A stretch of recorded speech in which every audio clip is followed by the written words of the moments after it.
So what's up people, I think everyone are doing good. Okay, let's jump into the today's video. So that will be how do you use a time command. So basically time command is used to measure the execution time of a command or a shell pipeline. So it is used to measure the execution time and what pipeline shell pipeline commands like that. How do you use this time command? So basically it has syntax. So this is the what syntax for using time command. Let's say you need to measure the execution time of a command. If I do time ls, so it will specify 0.002 seconds in milliseconds. This command will be executed. Okay, let's say that you need to print the timing date in the format that can be easily parsed. How do you do that?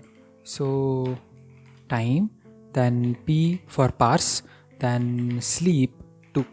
So this will basically print the timing data.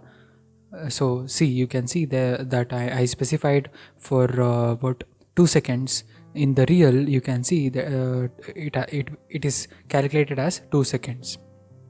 Okay, let's say you need to provide more detail of timing information including CPU and memory usage. How do you do that?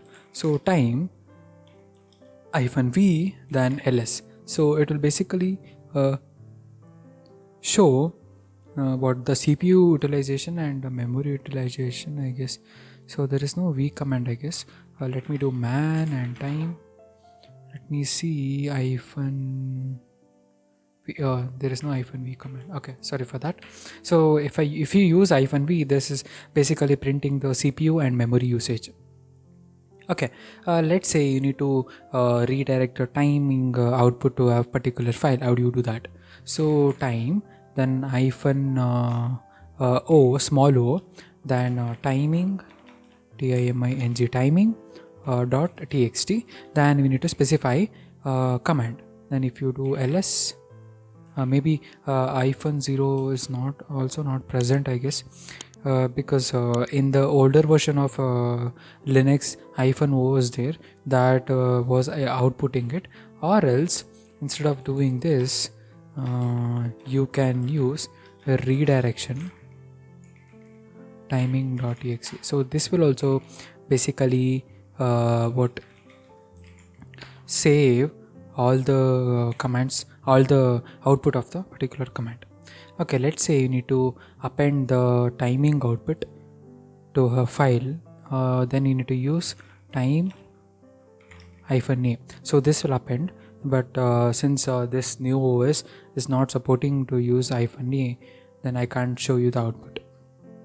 Okay, let's say you need to do the operation in quiet mode. Then you need to use